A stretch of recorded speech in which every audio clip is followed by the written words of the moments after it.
Good morning. It's April 14th, 60 degrees outside. Skies look clear. I can see the moon. I don't have the humidity and the wind, but things look calm. Morning of day 2.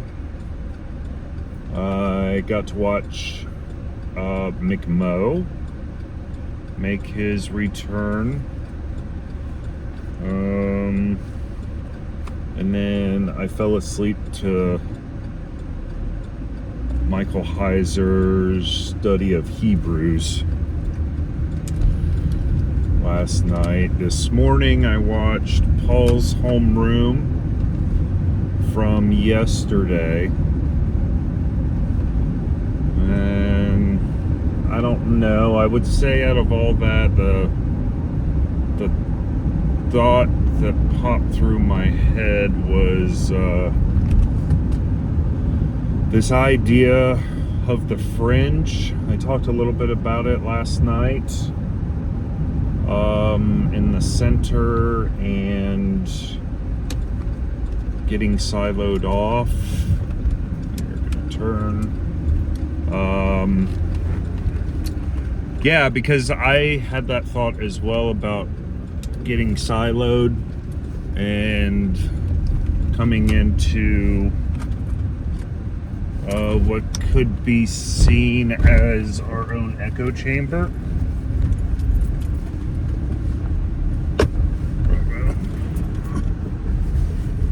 There it is. Gotta get my badge to get into the parking garage.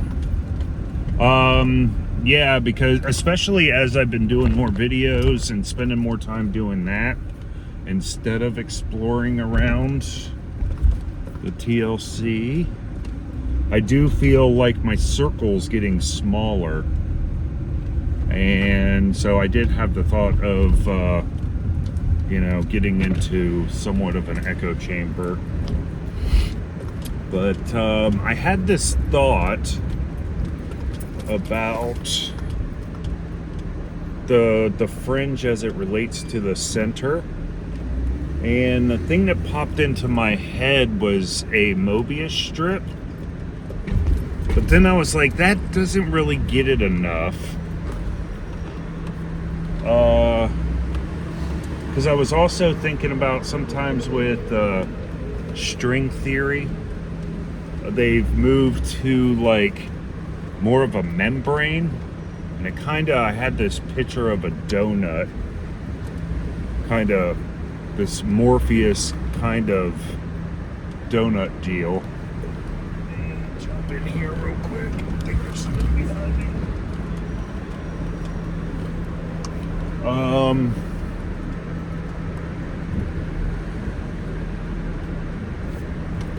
Yeah, but then another thought came to my mind. There's been, it's probably been a decade ago now, where we have the picture of the solar system with the sun at the center and all the planets at different spinning around. And there was an interesting video that actually depicted the thing sideways, moving through, because the whole solar system's moving also through the galaxy, and it actually had trails from all the planets as it was spinning, and it was making a helix. So we got the helix, we got the Mobius strip, we have and then the membrane. And my thought process as the discussion around, what do we let in? How does it get folded in? Are we forgetting about it? How did Jesus look at all that stuff? And the thought that came to my mind was pride.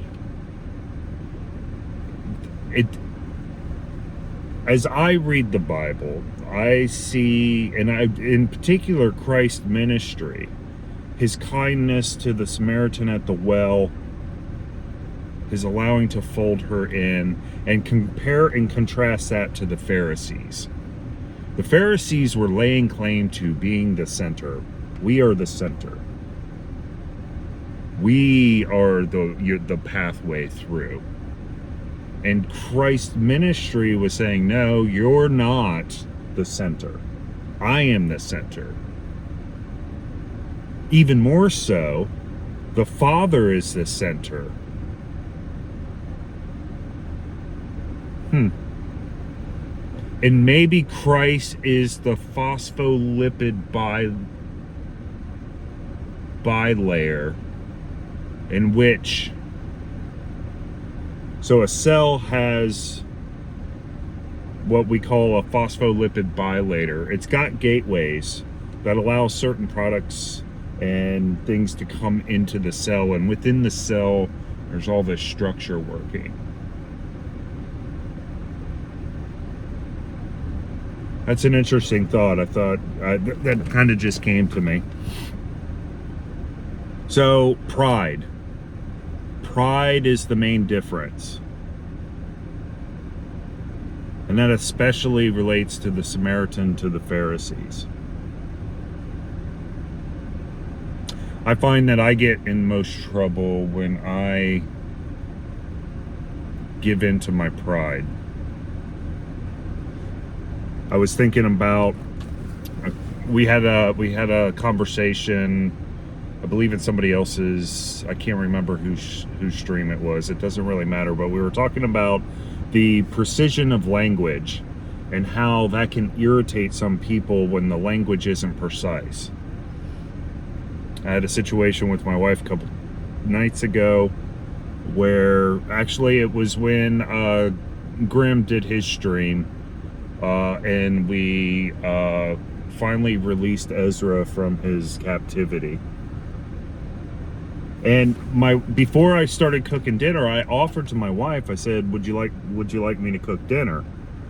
And she responded with, if you really want to. And that irritated me. And I actually was thinking about that as to why that irritated me. And I was thinking about the precision of language and how that does. And I probably wouldn't have had that thought if it hadn't been for a conversation that took place in this space. And as I thought about it the next morning, pride was the answer. Because I didn't feel that my wife was giving me my just desserts for having had offered to take this thing off of her plate. By saying, if you really want to, I saw it as she was diminishing my offering. She was, in my mind, I was seeing it as her not recognizing that I don't want to cook dinner, but because I love you, I'm cooking dinner. But see, as I thought about that, my wife's version of that was pointing directly to the thing that I wanted to through a slightly different perspective. She was saying,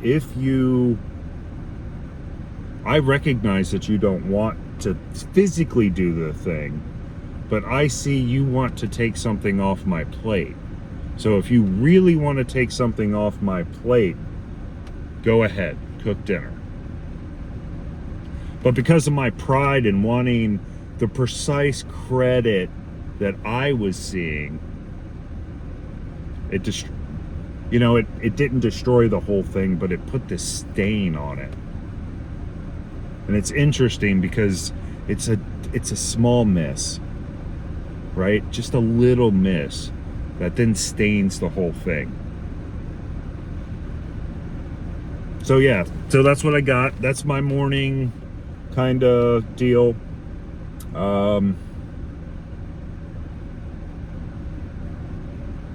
Yeah, I think that's something cool. I hope it's something for you guys to chew on. Look forward to seeing if anybody has some thoughts on it. And yeah, we'll see you later. Thanks, guys.